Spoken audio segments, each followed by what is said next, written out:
শ্ৰী শ্ৰী বাসন্তী দুৰ্গা পূজা উদযাপন ঐতিহাসিক চৰাইদেউ জিলাৰ বৰঘাট বংগ বিদ্যালয়ৰ ৰংগমঞ্চৰ প্ৰাংগণত সনাতন ধৰ্মৰ অন্যতম শক্তি পূজা শ্ৰী শ্ৰী বাসন্তী পূজা উদযাপন কৰা হয় বৰঘাট বংগ বিদ্যালয়ৰ ৰংগমঞ্চ প্ৰাংগণত।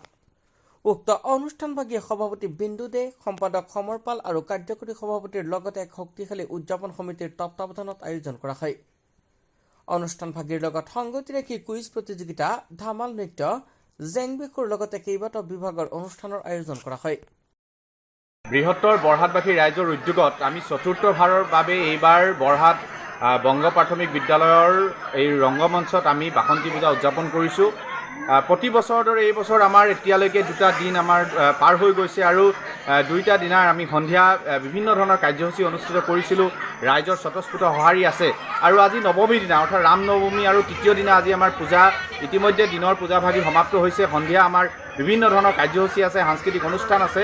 আমি সেই অনুষ্ঠানখিনি আমি ইতিমধ্যে আৰম্ভ কৰিব লৈছোঁ। ৰাইজ যথেষ্ট আহিছে, আমি সঁচাকৈ উৎফুল্লিত হৈছোঁ, আনন্দিত হৈছোঁ আৰু অনাগত দিনত আমি আশাবাদী যে বৰহাটবাসী ৰাইজৰ এনেকৈ সহযোগিতা পালে নিশ্চয় আমি আৰু ইয়াতকৈ ধুনীয়াকৈ আমি এনেকুৱা ধৰণৰ পূজা উদযাপন কৰিব পাৰিম।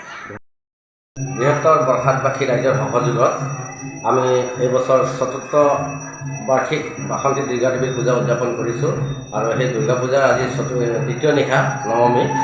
গতিকে যোৱা দুদিন যি কাৰ্যসূচীবিলাক আমি অনুষ্ঠিত কৰিছিলোঁ, ৰাইজৰ যথেষ্ট সঁহাৰি পাইছোঁ আৰু আজিও আমাৰ নৱমীৰ নিশা উপলক্ষে সাংস্কৃতিক অনুষ্ঠান ৰাখিছোঁ। যি সাংস্কৃতিক অনুষ্ঠান অলপতে আৰম্ভ হ'ব আৰু এই সাংস্কৃতিক অনুষ্ঠানত আমাৰ প্ৰাক্তন সাংসদ শ্ৰী তপন কুমাৰ গগৈ ডাঙৰীয়া তেখেতো আহি উপস্থিত হ'বহি ইতিমধ্যে আৰু বিধায়ক মহোদয় অহাৰ কথা আছে, গতিকে তেখেতো আহি উপস্থিত হ'বহি।